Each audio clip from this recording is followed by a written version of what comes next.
Hi my muddy people, welcome back. I'm Nat at Mud Magic. Thank you for joining me again for what is going to prove, I hope, to be one of my most epic videos to date. So if this works, then yay, I so hope this works. So what I'm going to do is I need to throw a large carved fruit bowl, like complete cut out fruit bowl, and the Nautilus bowl that I was talking to you about in my last kiln unload, where I'm going to do it with the weeping plum and the poppy fields.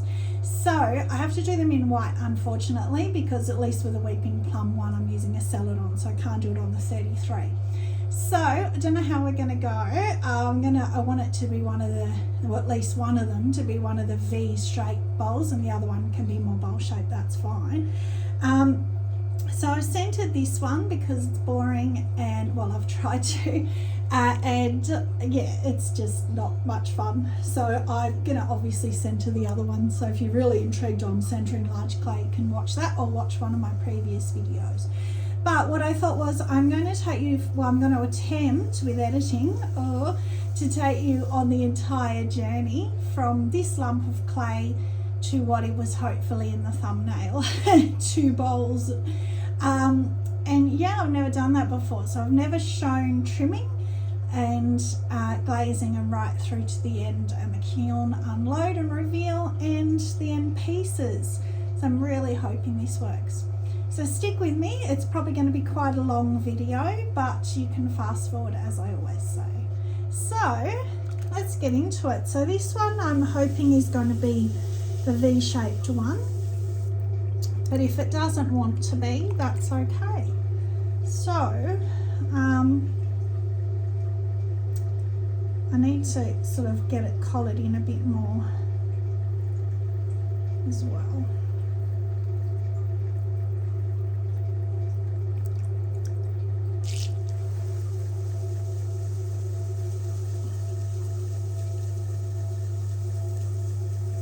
So with the V-shaped bowls, you don't want to open them out too much, but you still want a bit of an inside base to them. You don't want it to have no base to it. So it's just a experiment, doing a few, seeing what you like. Compress your base, always compress your base.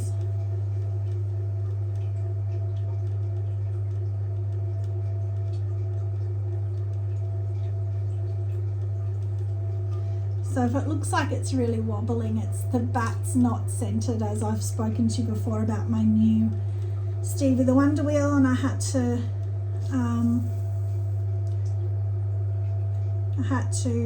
drill out my bats so they're not centered and they're a bit wobbly on the wheel. So I want to get some new big bats. I've got the top bat system for my little bats.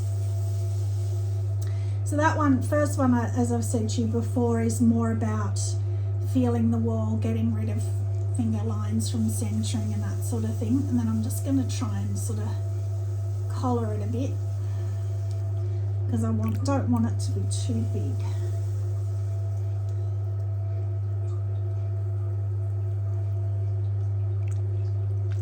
So even just doing that gives you a little bit more height.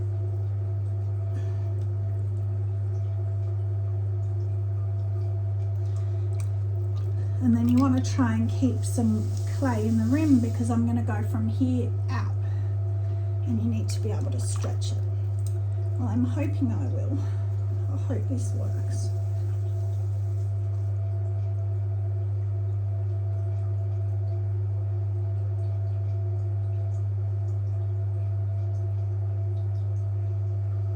So to do this shape, you really want a straight cylinder to start with.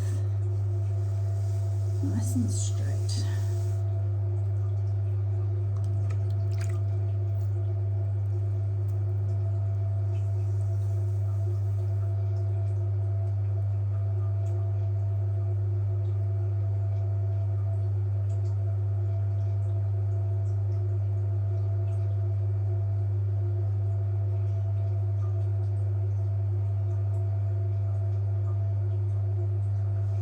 So I should have said, so both of these are about 2.5 kilos, which is I think 4.5, 5 pounds, something like that. I think pounds are about double kilos. About that.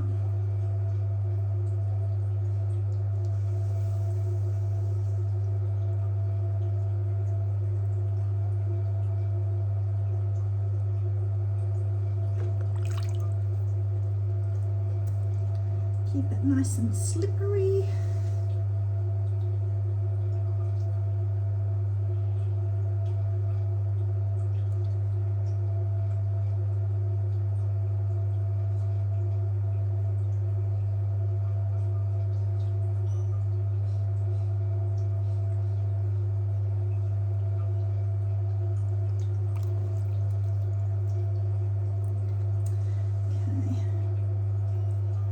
So I'm trying to keep it in because I don't want it to be a bowl, a traditional bowl shape. I want it to be the straight walled V shape.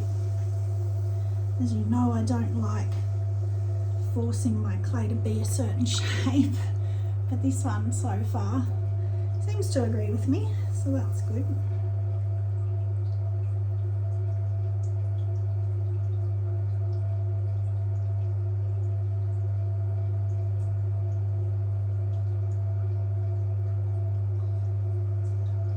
So it's a lot harder with bigger pieces because you can't keep your hands connected. So you've got to fight the clay a bit more than normal.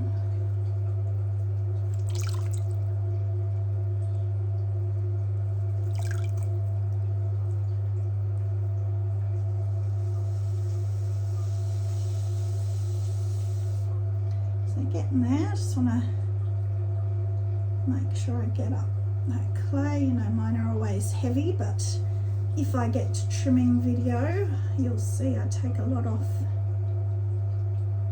when I'm trimming.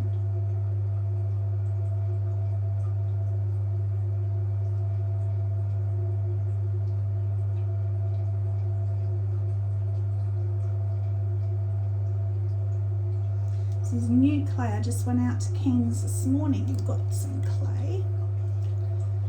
Can't be a potter without clay, it's a bit difficult.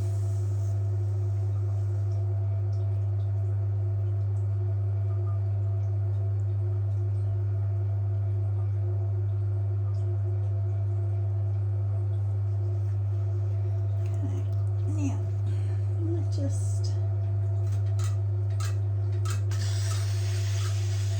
as I said before, when you're throwing large, if you rib your walls, reinforce your walls, it'll be much happier with you.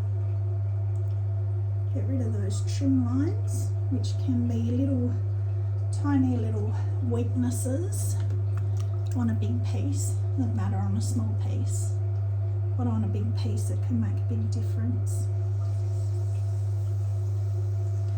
I'll just try one more.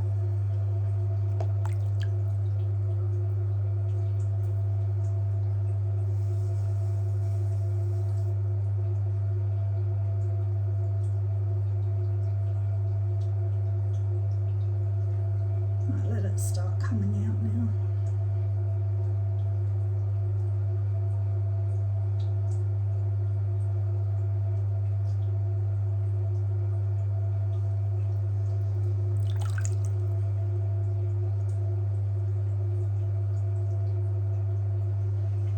All right. So the scary part is always trying to get it to go out straight, but you can help it at trimming. So I'll just I'll do one more pull and shape it a bit.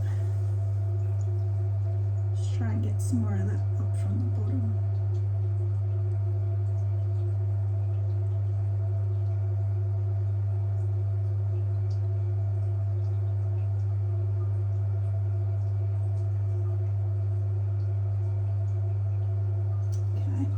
So as I've said before, with throwing large, it's with this Keen's 6 white clay. It's not as forgiving as the 33, which is a brown clay that I use, and it's a bit more groggy and it's a bit more happy to go large.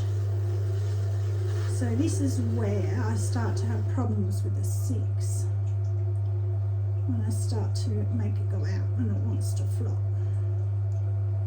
So we'll see how we go with a brand new bag.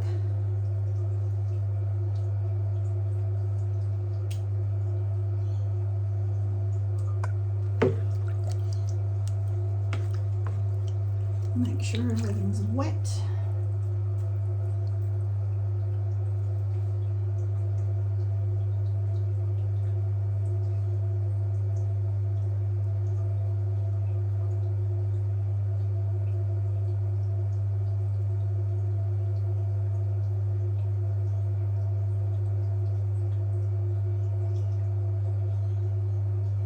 And you can see already it's starting to really wobble, even though it was nice and centered in a nice cylinder. It's already doing that, but it doesn't really matter as long as it doesn't flop, because of what I want to do with it, which is carve it and make it into a fruit bowl. Doesn't really matter. You're not going to notice, as I said before, if I spin that, you can see it's kind of moving a bit, but if I stop it, you can't tell. So nobody's going to be able to ever tell.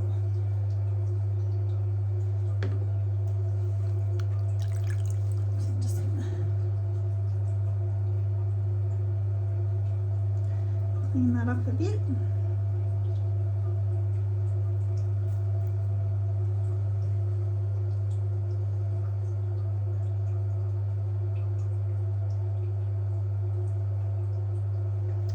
So it's actually quite happy, that piece, because I didn't play with it too much when I was pulling it. You know, if you can pull your big pieces as quickly as you can, as least water and as less fiddling as you can in your walls, and be a lot happier with you.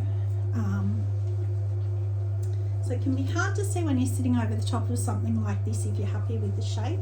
I can see from there. I think I am happy with that already. So that's really good. It's got a nice amount of clay in the bottom, so I'll be able to put a nice foot in it. I could push it more. It's actually quite happy. I could push it down more, but I want it to be a fruit bowl. I don't want it to be a platter or a plate. So I'm gonna be happy that I got where I wanted to get to. And I can even put it on a pedestal foot, because it's got quite a high amount of clay under there, which is great. It can be tempting now with your tools to try and get rid of some of that weight and some of that clay, but don't take it from me. Ask me how I know. Get it at trimming. Much safer, much easier to get it at trimming. So there we go. Done. There's a little bit of dry clay. I don't know where that came from. Oh, probably off here.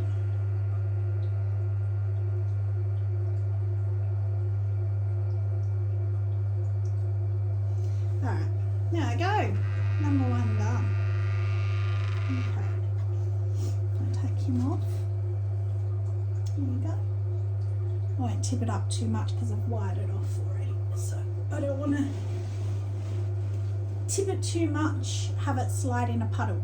Ask me how I know. That video did not make YouTube, although it would have been funny, a YouTube blooper. Okay, so this one, same amount of clay, but you get the pleasure, sarcastic pleasure, of watching me try and center it. So 2.5 kilos, 4.5 to 5 pounds. So as I said to you before, with bigger pieces, I do, this is about 2, maybe this is about 1.5, and the other one's about 1 kilo. So I don't like to center more than 2 kilos. I find it too difficult. I'm not very strong. So I find it personally easier to do 2 smaller pieces. Or if I do an even bigger bowl, sometimes 3 pieces. You can hear that knocking, that's the bats. That's where I've drilled out the holes, knocking against the bat pins. So we'll get some nice top bats one day when this broke potter has a, maybe hopefully, touch wood, another successful market. Maybe be like my present to myself, maybe for Christmas.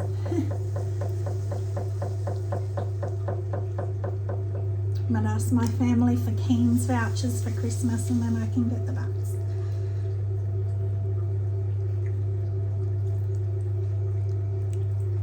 Alright. So you see potters say don't push down like that. I'll show you what I mean. So when you're coning, so you cone it up.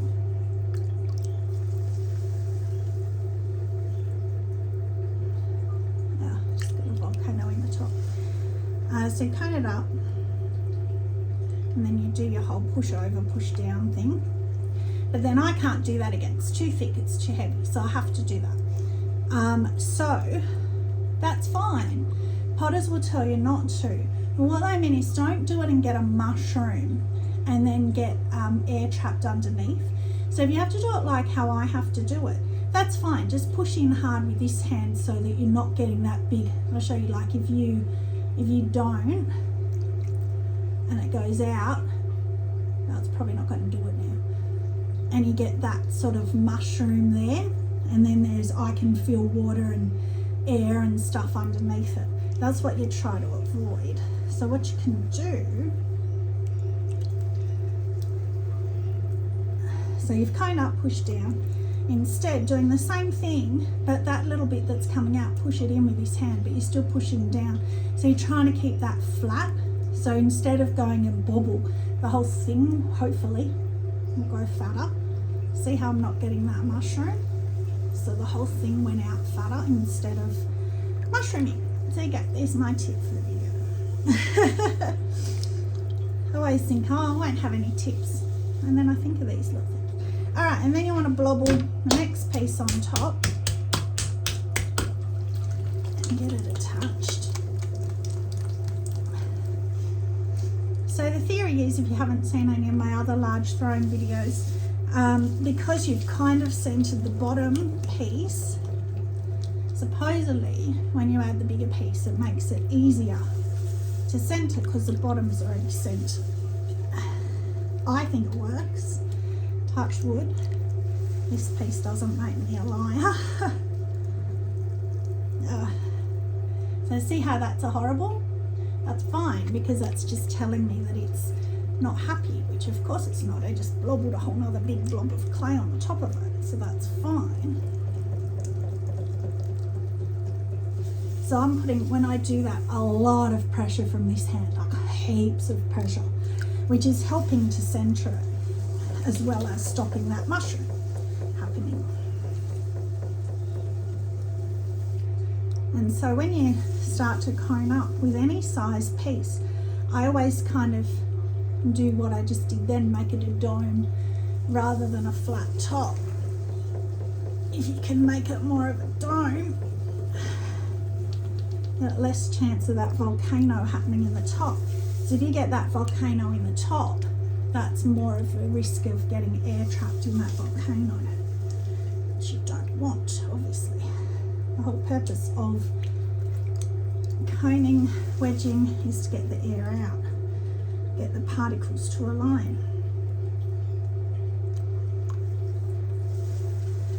So you can see with the top now, still a little bit wobbly, but it's a lot happier than it was last time, because it's they're starting to all align. You can do that as many times as you need until you don't feel any air bubbles and you don't feel any it just feels happy. It's hard to describe until you do it. But you know what I mean. It feels like a same consistency throughout. You don't have a harder outer shell if it's been in the bag and being a bit dry. The edges can be harder sometimes. Even if you've wedged it, still can have hard patches in it.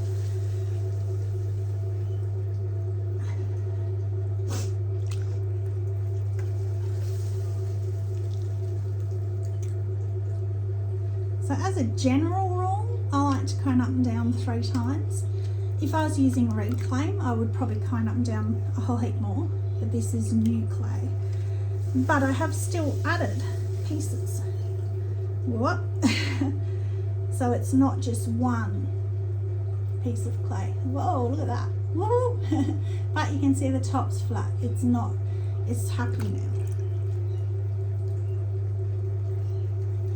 That was just from my hands, not the clay.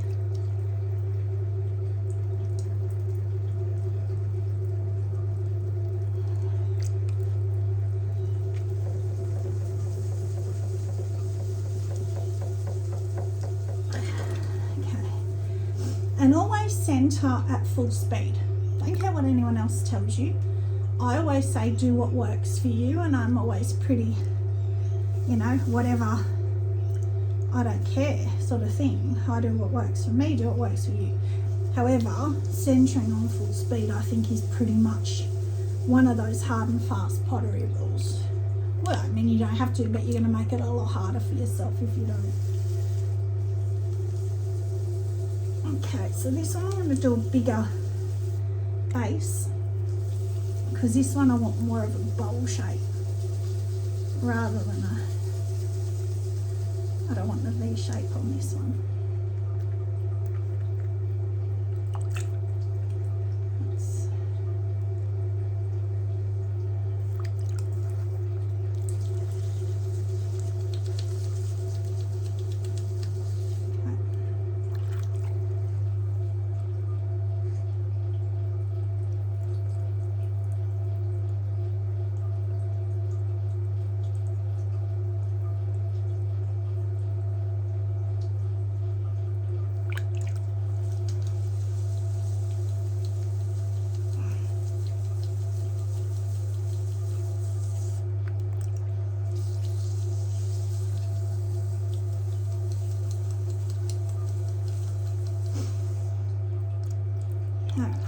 So again, I've got way too big of a foot there, so that's okay.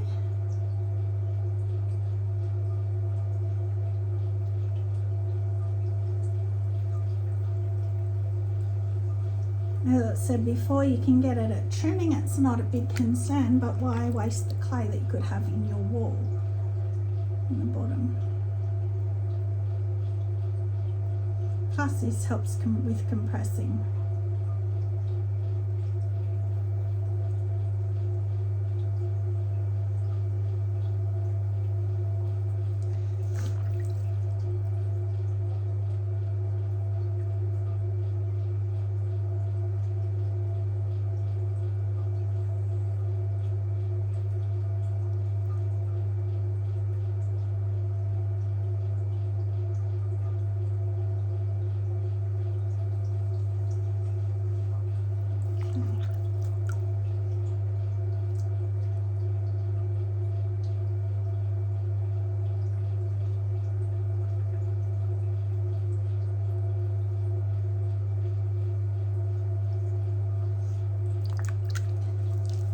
So you never want to rush anything in pottery, of course. However, the other day I timed myself and I threw, I think it was about 15 pieces in 7 minutes. But the reason was, it was cookies, so I didn't care. And it was the ones that with the little centre bits, I can raise them up. So I didn't care too much, didn't wire them off, just let them dry on the bats and pop off. So it was really quick. And actually really fun. Chucked a tiny bit of clay on, threw it, took the bat off, chucked the next bat on, off I went. It was really good. I really enjoyed it, weirdly enough. So even with that little wall, I'm still gonna kind of like try that first just evening out rather than pulling.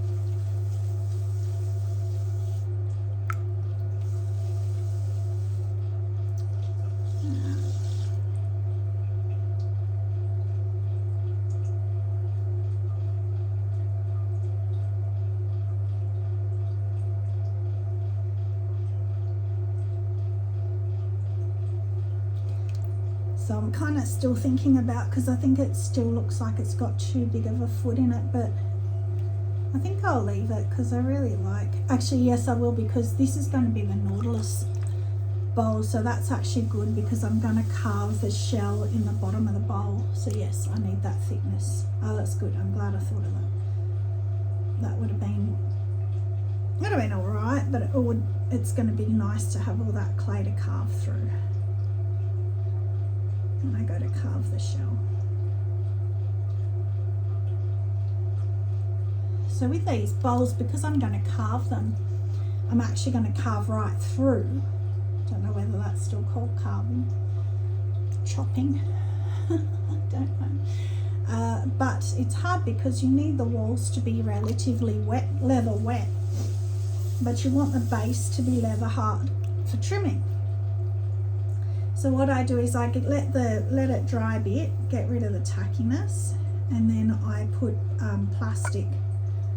I've shown you before, I use plastic disposable shower caps that you can get from hotels. If you're staying at hotels, you can get them. You can actually buy them. I think I bought 100 on Etsy. They are so cheap. Not Etsy, Temu, maybe Etsy, I don't know. You just put them over the top. But you can also get, because they're really great for mugs, small bowls. But for this size bowl, that wouldn't go over the rim. But you can get these food covers. I mean, I don't know, these are Australian, but you can get them from the local supermarket. And it even says somewhere on there, two small, 3 medium, 3 large, 2 extra large, all in the one pack. So they're a bit thicker too, I think, because I actually bought them in the supermarket. They're better quality. Now they go a lot bigger. That's not even the extra large, I don't think. So they will fit over these because I've used them before. The extra large will.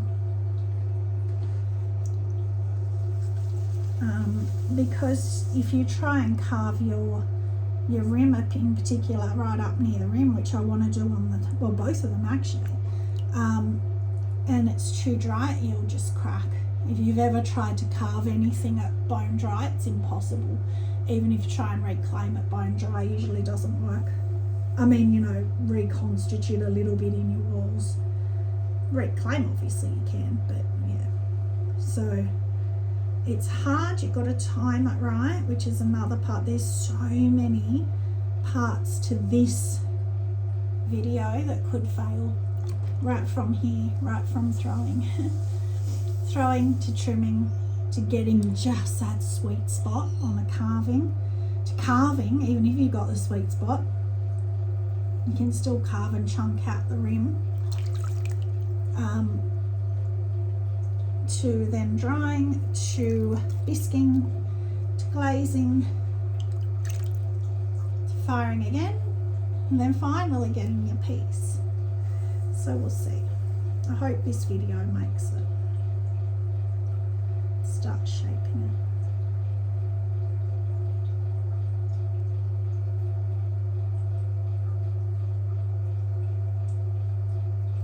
Well, that wasn't much of a shape. Maybe not. That's okay. I don't mind.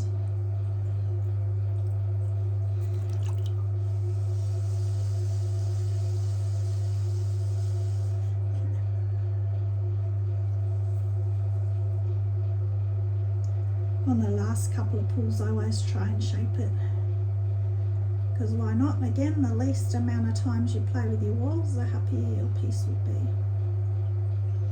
So I want this so where you look down in and you see the nautilus shell, and then at the top I've got holes cut through. If you didn't see, there's a thumb, well, I guess you'll see already this one. What am I talking about? This is early stages for me, but you're watching the whole thing, so if it's worked, you would have seen the thumbnail of what I mean. So this little pot has a long way to go. So the other thing you want to think about when you're carving right through a piece, it's going to show off all your flaws in your wall. So if your walls are too thick, when you carve it, you're going to see through the holes how thick the walls are. So you can't really hide any any imperfections. So you want to try and get your walls to a nice consistency as well, because you don't want to show all this thickness.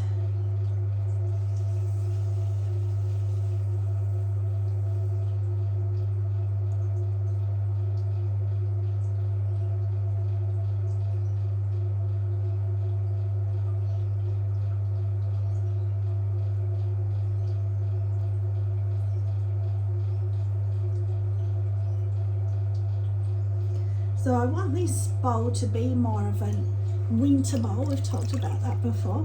Less of an open, like that other one's summer bowl. This one's more of a winter bowl, enclosed bowl, sort of more in a rim rather than out, letting the heat out. Just because of the design I'm going to carve into. I'm going to make more of a bowl of it than that, but not as much as the V-shaped bowl. Just because that's what I want. Doesn't matter. Artist's choice.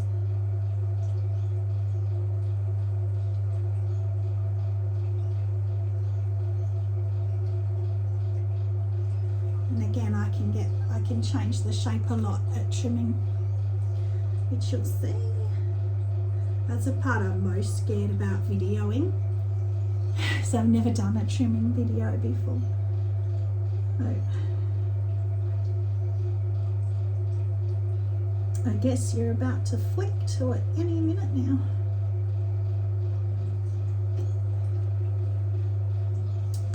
Just get rid of that. So if you always try and get rid of any of this excess clay down here, it just makes the drying easier and nicer.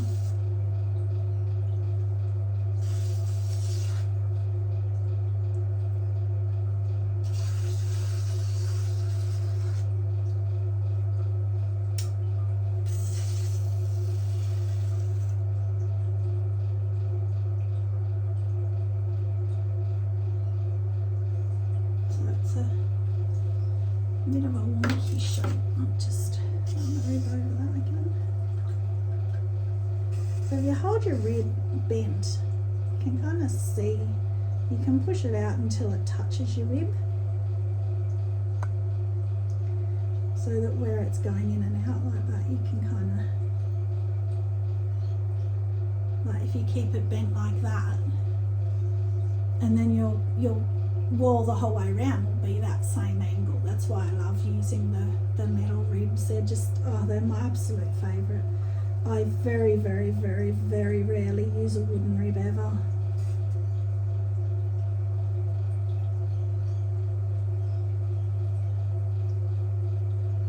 Alright, starting to dance. I'll leave it alone.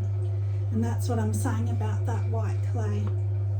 Does not like being played with when it's on a big piece. So that's it. That's really good. We got stage 1 done. So we have the V-bowl, summer bowl and winter bowl. Not this is really a winter bowl, but you know, you get what I mean. So I will be back with trimming and carving will be next step. That will be probably all done in one go. So I'll see you soon. Bye. Alright, hi everyone, we're back. It's the next day, This is, I've had plastic on the edge. I don't know if you can see this one. I've still got the plastic on the edge while I work on this one. So this is the first time I've done a trimming video, so I'm a bit nervous. But you know what? If it doesn't work, it won't go up. So the first thing I'll say is know your pot. So I've had a look over this. I know how it's really thick in here. Need to take a lot of clay off. I want to put a pedestal on it, and I'm going to carve through the wall in a flower pattern, and it's going to be a fruit bowl. That's my plan. So this is my Giffen grip. So with this piece, it was just a little bit too big. By the time you have the little feet here, they're quite wide, so it wouldn't fit in between by just. So I've taken them out, turned them around and put them in, which I'll show you when I take this off, but I just wanted to get it set up. So I've got it on the inside, and then I've pushed it out, so it's still holding it. But when you do that, it can only hold at the rim. So you have to be really careful because you can't see what you're doing. Go really slow and be really careful because you don't want to smack them right through the rim. So that's all set up. So this is quite wet, so it's going to stick to the piece because of the carving that I want to do. But you can't, well you can, but I don't like to see all that. I don't like to carve it first because well, then when you put it upside down like this, you're sort of weakening your walls and you risk then cracking through your walls. Plus I want to get some of this weight and thickness off. So normally with this I would put some barriers here. That's why I've got this tea-towel here. So you're going to see clay fly all over the floor, but I'll get that later. But normally I would have some cardboard barriers there just to catch all that clay. But I didn't want it to be in the way of the video. So I'm just going to take my time. As I've said before, feel free to fast forward. This part of this video goes out to Karen because she said she's always wanted to see me trim. I've never done a trimming video, so it's funny, like, you know, you trim all the time, but it's different when you've got a video on you. It's a bit scarier. So when you normally when you put something back on the wheel to trim it, if you're not using a Giffen grip, if you're just using clay, you can centre to the shoulder is what they say to do, which is this bit up here. But I can't centre to the shoulder with a Giffen grip, it's centred it down here. So that means that it's a bit wobbly, but that's okay, I can fix it. And again, when it's all said and done, nobody's going to notice. So I'm going to do the carving today too, so this is probably going to be quite a long portion of this video. So that was that one. That's my favourite tool. It's, what is it? Axiom. I love it. You can get it in small, I think that's the medium and large. It's the one I just use it all the time. And then I just sort of kind of get off any yuck bits from there, from cutting it off the back, which is, I think, also Axiom. Yeah, also Axiom. So I saw a video, I don't know how old it was. You know, when you watch YouTube, you can be watching really old videos.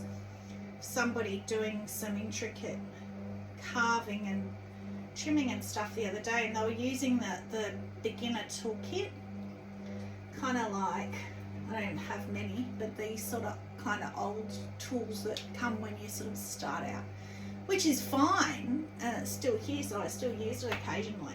But if you think you're going to stick to it and you're starting to get really into it, I really recommend spending some money on tools. I've told you before, I've got a drop one, but decently trimming tools in a separate little container.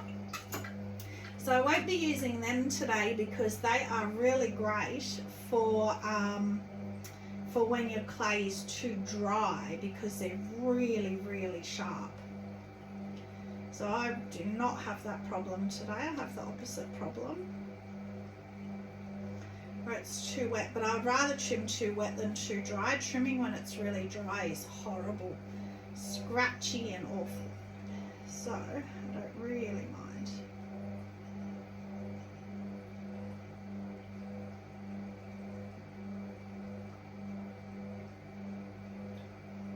Just trying to get rid of some excess off there first. So as I say, my pots are always really bottom heavy, but when you do these pedestal feet, you can't really avoid it, because you've got all this clay to keep the height up. So it kind of makes it a bit heavier.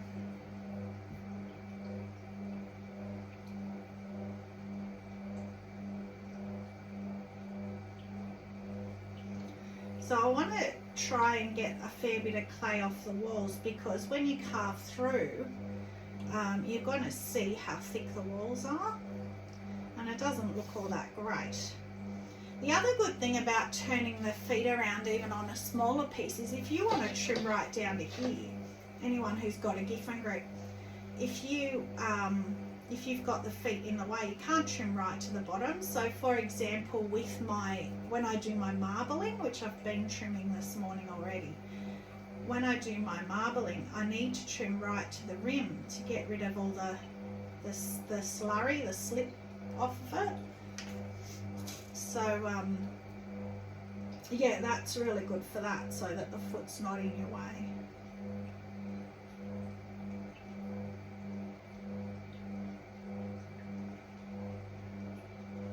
So see, that's already looking a little bit more sort of centered, if you like, not as wobbling everywhere. So then I always use like the corner of the tool here. I don't know if you can see, got shadows in the way, but one of the corners here to mark out where I want to put my foot.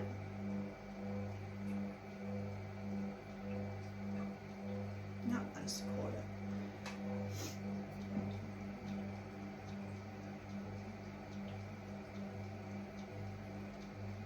And that's again because it's soft, it's going to catch.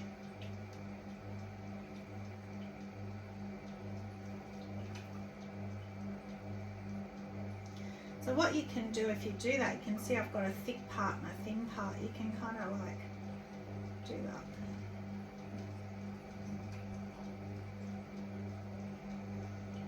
Just so it looks more even.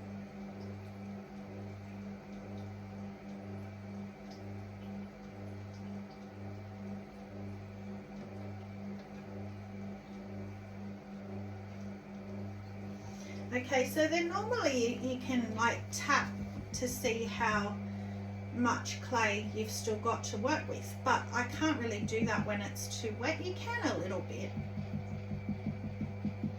You can a little bit, but it's not as resonating when it's wet. So if you just push on it, you can usually tell when it's wet it's going to start to bow in when it gets really thin.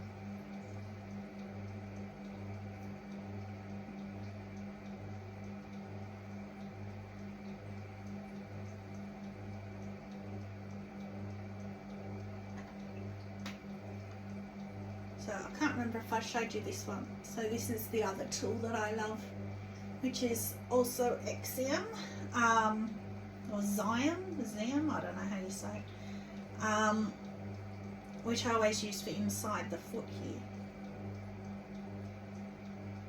So I do recommend swapping around your tools, getting what you like. As I always say, there's no right and wrong in pottery.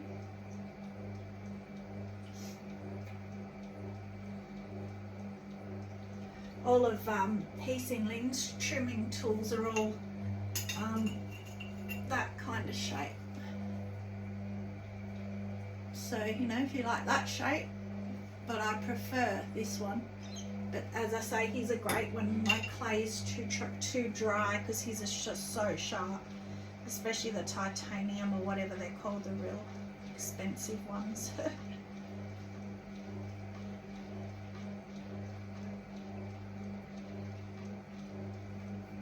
And then you can put a little swirl in if you want, whatever.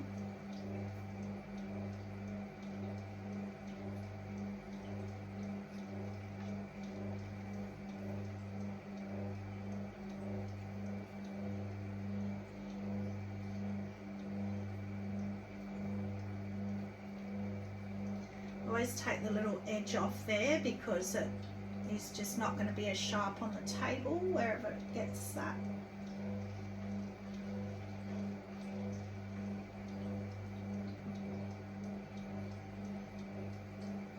I always like to trim off as much as I can while I'm doing it because I don't want to have to re-center, well, not that I have to center it, but turn it over and fiddle with it. The more you do that, the more you risk your rim.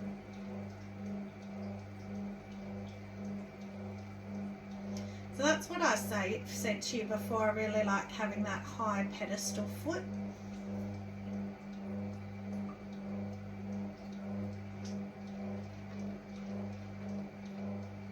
If you just, what I was doing then, if you just really lightly, really gently hold your tool, even if it's straight, it gets rid of all those little jaggery bits that you don't want.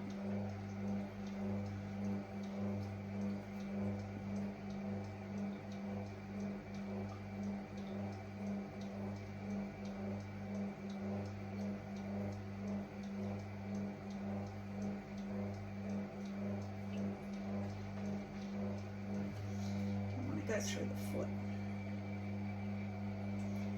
Alright, so what I might do now is just put a swirly, because I said so why not? So you slow your wheel right down and then your tool's going to go faster than your wheel.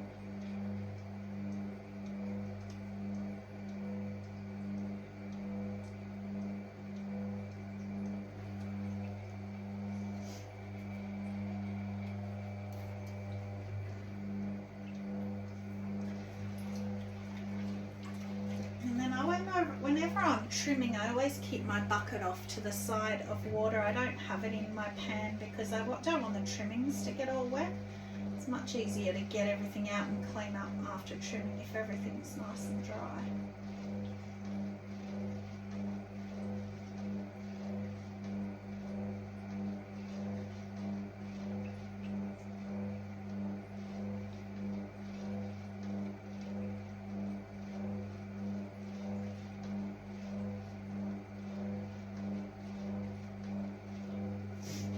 Get the idea. Now I might just get rid of a few of those little dregs off the outside. So as I say, it's quite wet, so they're all sticking.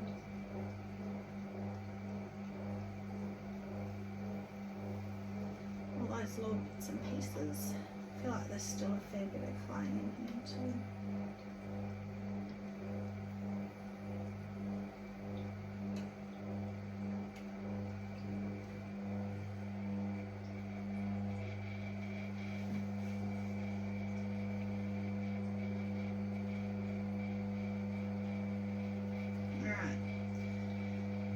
So you can also feel and tap your walls as well. I think there's still a fair bit of clay in here. I just don't, when I cut through it, I just don't want it to look really thick. And it makes it harder to cut through it as well.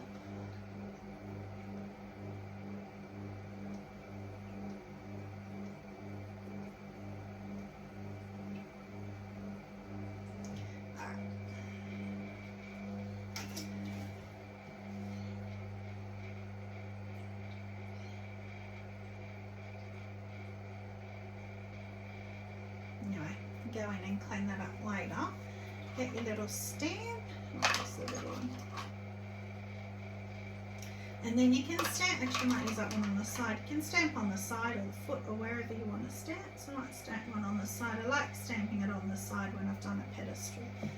I think it looks nice. So then you want to open up your giff and grip. Remembering which way it turns to open. Just that way, I think. And then you've got to, you might use the back. You can try and lift it, but it's quite heavy, so it's probably easier to take the whole thing off the wheel.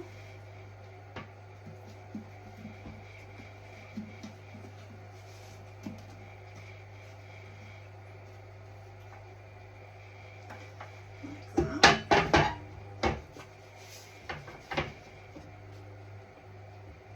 Yeah, and it feels really nice, nicely weighted. So you can see, actually I'll show you this first. So, Let's move that up here for now. So you can see with I've turned the giffin grip, and you can see it fits really nicely. Even though I've got back pins, it just slots straight over them. It's not worried by them. But so you can see I've turned them around. So then all you just do is turn them back. So you just take them out and turn them back around to hold them the normal way.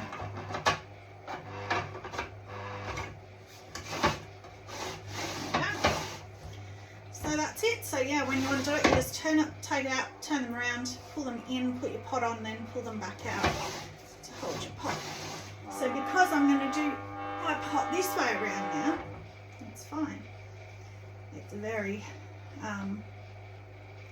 you can see it how soft it is, but that's what you need to be able to carve it. So I'm just going to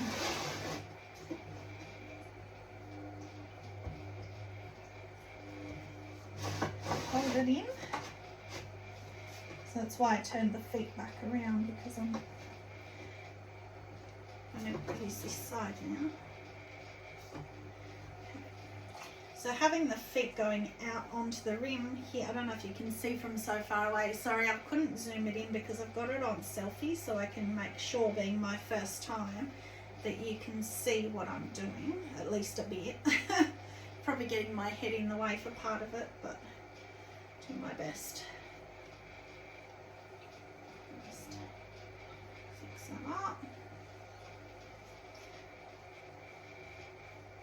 So because it's so soft, it's got little marks from the giffin grip feet. Okay, so then what I might do is, and this is where I say, you know, if you, potters would say, oh, if you throw it properly, you don't have to carve inside, but I don't like that hump that's there, so I'm going to get rid of it. I'm going to trim it. Because I can, because it's my pot.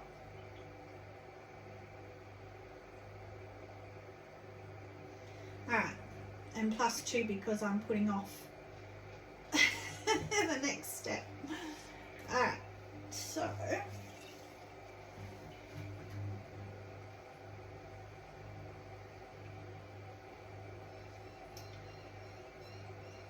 what I want to do is well, the last one of these I hand carved, but I thought that's going to take too long. So I'm just going to stamp this one. So I'm going to use these little, for the petals. So I kind of want to come out. I don't know if I want to do them that way or that way. I think I want to do them that way. So I kind of want to come up to there. So my circle's going to be here. And then you just make sure it's all going to fit. Yep. So there. So then I'm just going to get this, the other side of my beautiful diamond core, one of my trimming tools. They always give you a little pointer. So I'm going to put a circle here.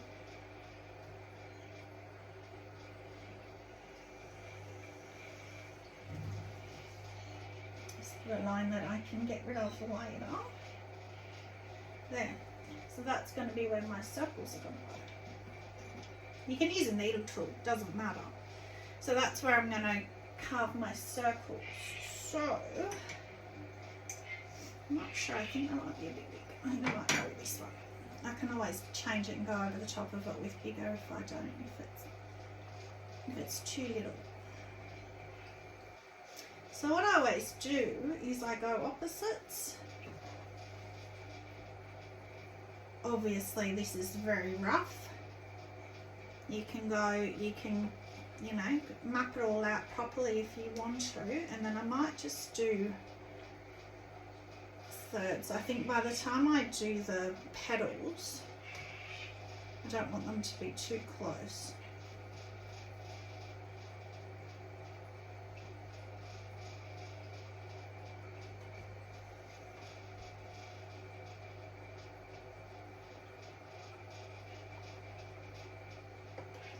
So as you can see, this is very much an exact science.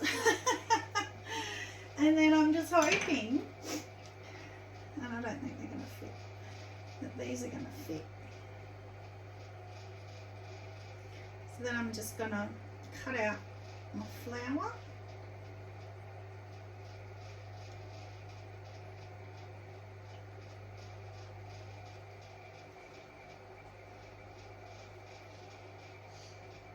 So I'm holding it on the back because the walls are so thin. So it's not thin, sorry, so wet. You don't want to bow your walls too much. So that's that one, and then this way for this one.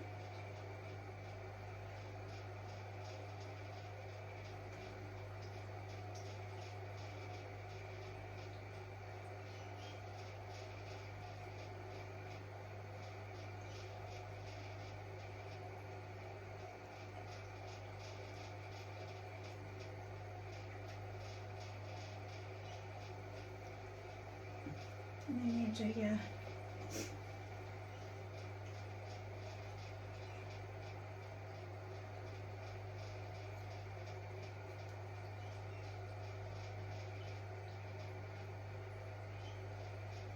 so I'm pushing with my thumb on the back as well. And then obviously you come back and clean all that up with a sponge later, which I won't bore you with.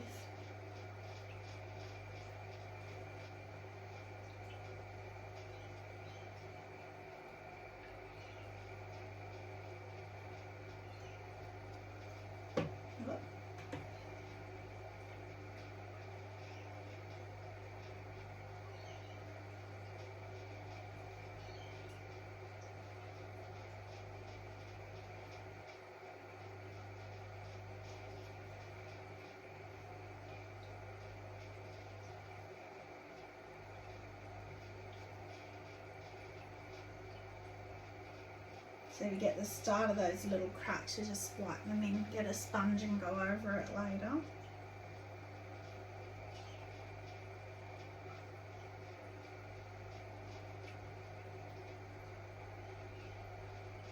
So you can see I'm going slow because you still don't want to, obviously even that wet, you can still crack your walls. You can still, because you're working so closely to each other. It's my fingernails. Fix that up later. So that's it. So I won't bore you with it. So I'll keep going around and doing all that, and then I'll come back and I'll trim the other one with you and start doing the Nautilus on that one. So yay, so I hope that was good. I don't know how much of my head was in the way, but I'll be back soon.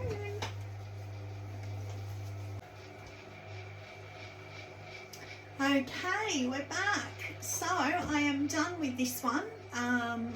As you can see, they are very scientifically spaced. We did get a little close in spots.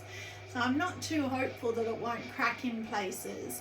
And by the time I got to the last flower, it was already getting a little bit dry, even though it's so wet. So you do have to make sure you keep your rims nice and wet and under plastic.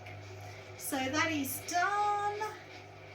Very happy with it. I hope it survives. So let's get on to the next one.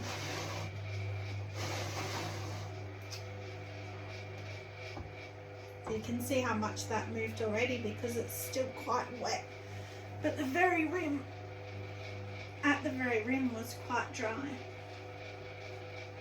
Well, not quite dry, but getting to the point where it wasn't wanting to be chopped out. So, next one, I think will fit on the Giff and Grip the normal way, but I'm not sure. I haven't tested it, so let's see. So, this is going to be the Nautilus shell bowl. So this one is a bowl that I have done a couple of times before, one of which Trace still has, the first one, which is a thumbnail. Yep, fits beautifully. Okay, so we might even be able to put the feet, maybe. Let's see. Yeah, so Trace still has one of them. which is a thumbnail, and there was also a short in the sun, I think, ages ago. You can have a look, see if you can find it.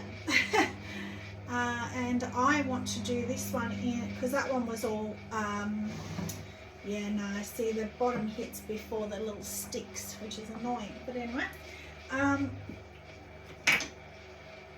Yeah, it was obsidian and then with smoky mallow and indigo float, I think, or sapphire float. It was such a long time ago.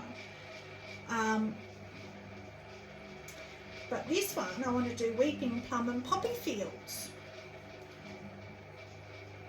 because I think it will look great. So, let's go.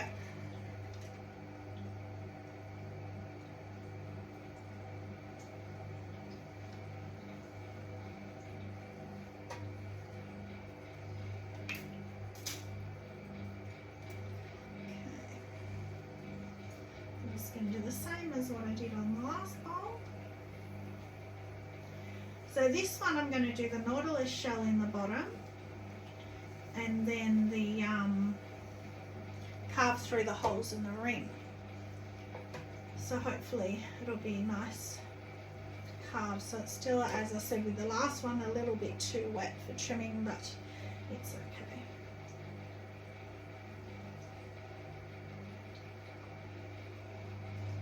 So the last one, yeah, I think I will put a pedestal on this one too.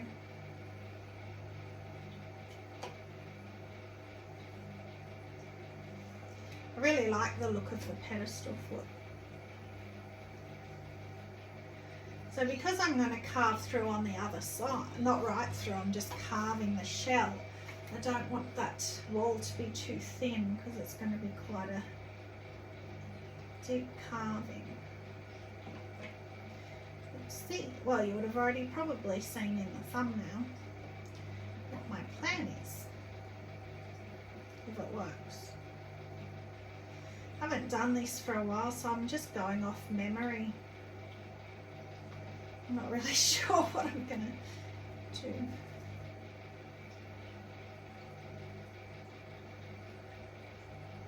Whoop. There a bit, because it's dry.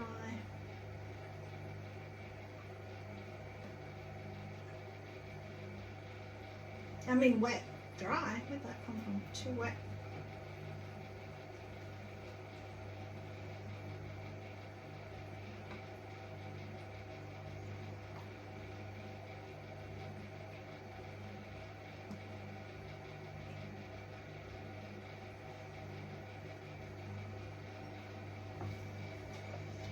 Okay, so I'm not sure.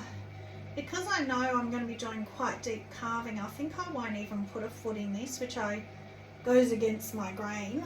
I can't stand pots without, well, bowls and mugs without feet, because if you're going to go to the effort of making these beautiful creations, why would you neglect the foot?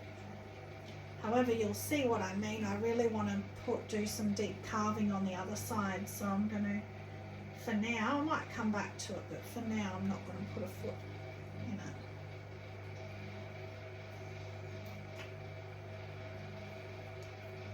I'll just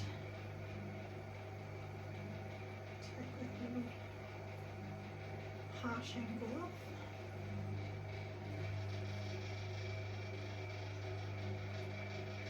And again, I'm not taking much off the walls because I want to carve the nautilus shell. I do want to carve holes in the rim though, but I think the rim's okay. I might take a little bit off here.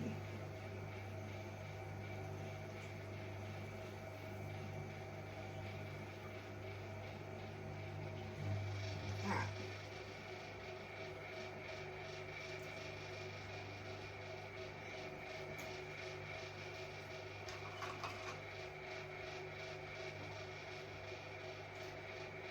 We always put your stamp in. I forget that a few times. And if it's too dry, you can't do it. Ask me how I know. Okay. So that will make it quite heavy, but when I carve out inside, it will make it lighter. Getting rid of all the clay inside. Like that one I just carved, that flower one is so light. Whoa, see that? Look at that. Oh, I hope that doesn't come back in the kiln. You know how they talk about clay memory. Okay, so there's quite a lot of clay in there, but that's for what I want to do, that's okay. But I think I might go back and put a footing later when it's a bit drier. It's very wet.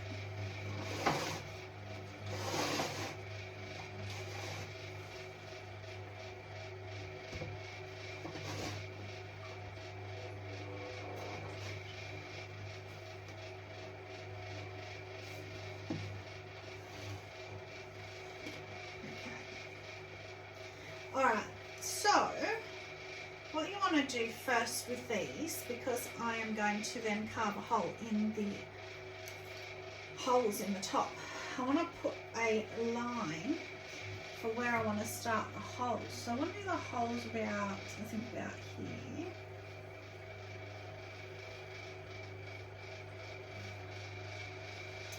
Okay. Just another line there. And then up the top, you want to leave obviously the rim alone, and then you want to put your curve for your shell. You'll see what I mean. Okay. So then I'm going to use one of these old, talking about beginner tools, one of these old beginner tools to do this with. Okay, so all I'm going to just do is start chunking out and going around. And this is what I was meaning about by chunking quite a bit out, but I think I'll still have room for the foot because it's very thick.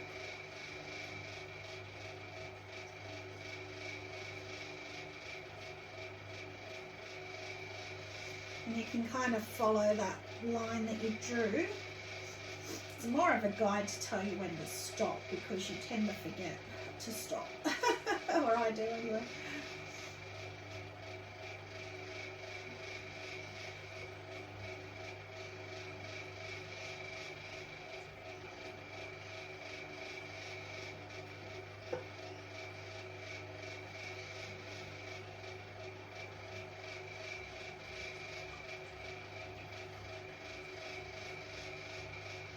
But it kind of keeps you going around in that spiral sort of shape,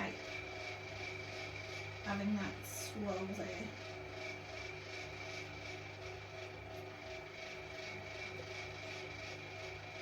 And as you can see, it doesn't have to be perfect to just keep going.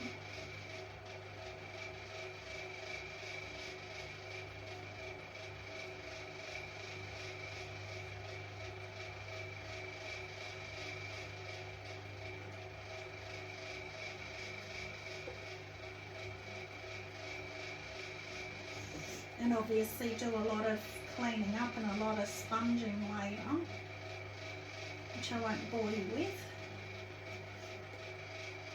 Otherwise you're going to have all these little sharp bits.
see I'm coming around to the top line now.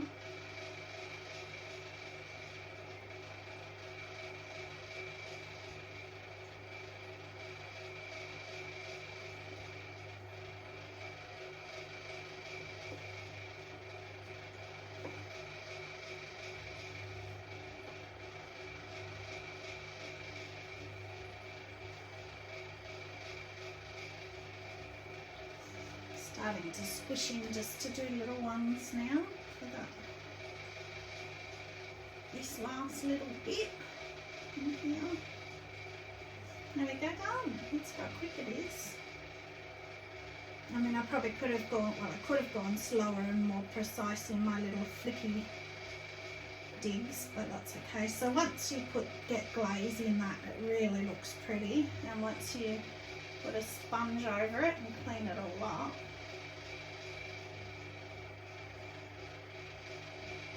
I won't sit here and bore you with that.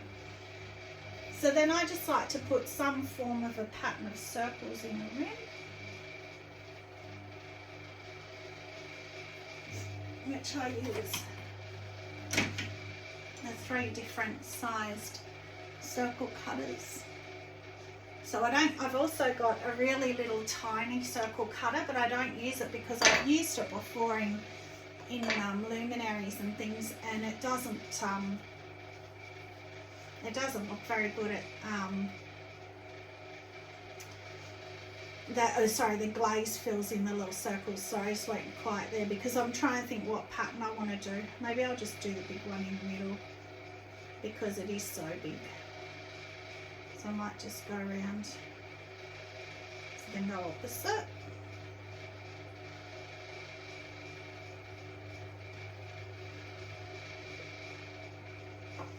And then maybe go opposite again. Oh, that's so soft, which is good because otherwise it would crack. Opposite again.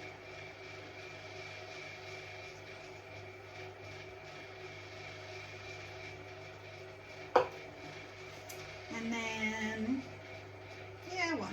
Go here. In the middle. In the middle.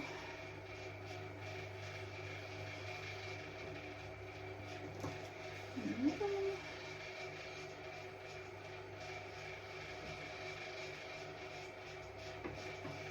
And in the middle.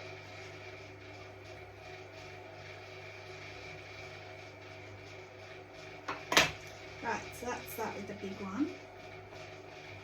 And the next size down one, I might go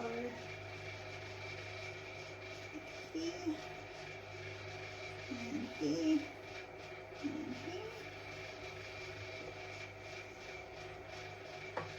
And see, I've got my line now to remind me not to go too high and not to crack my rim. So then I'll just repeat that.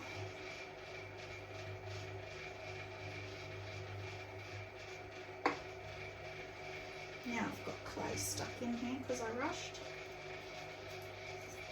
There we go.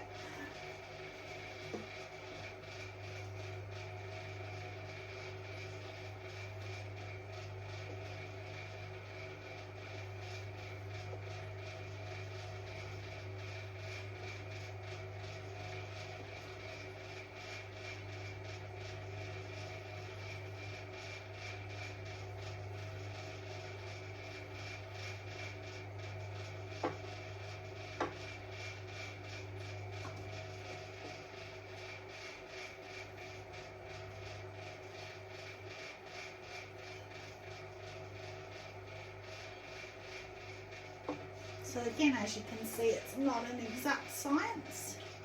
Not much that I do ever is.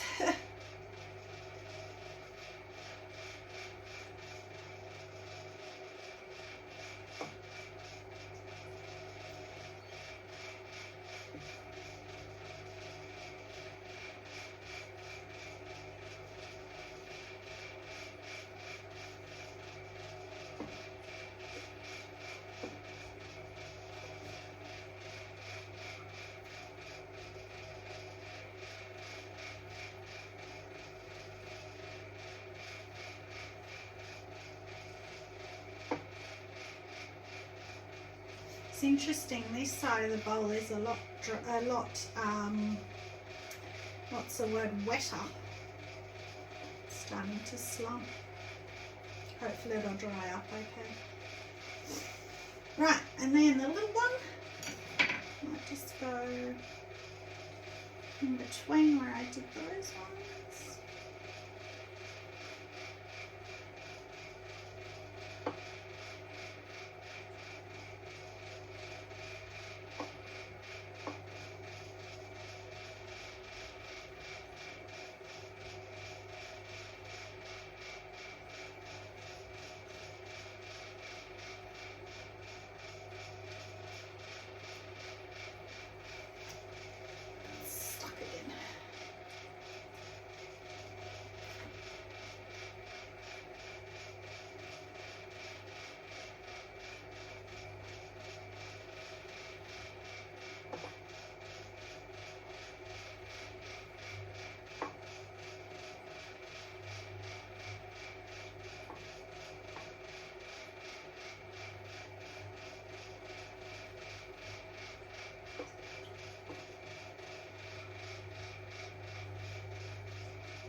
There we go.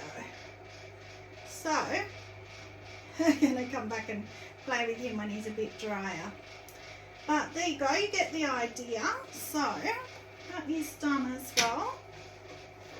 Didn't take very long at all to do that. So I'll go over all that with a sponge when he's a bit drier. And that's the idea. Get the nautilus shell in the bottom. You know which way to spin it, that way or that way. Anyway, so next step will be bisque firing, then glazing, and then glaze firing. So I will keep you informed, keep adding to this video. Bye. Okay, so we are nice and dry and heading into Freddie for our bisque. Yay.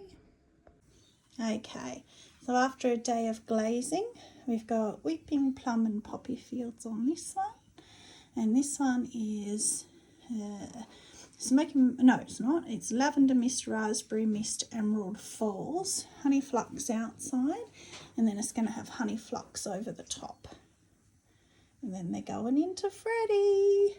Woohoo! Hi my muddy people. Well, thank you for sticking with me right through this video.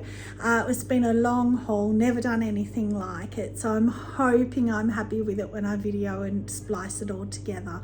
They are finally out of the kiln. If you want to see kiln unload number 106, you'll see them come out. But here they are, weeping plum poppy fields. Isn't that spectacular? Look at how the poppy fields runs around the holes. Oh, beautiful. And the carving in the bottom. Didn't really come out like a Nautilus shell, but I love it.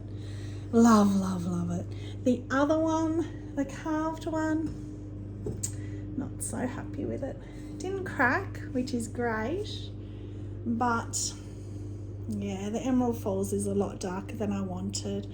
The Lavender Mist and Raspberry Mist are beautiful, but I wish the Emerald Falls was lighter. I'm not going to risk firing it again because I'm absolutely shocked it didn't crack.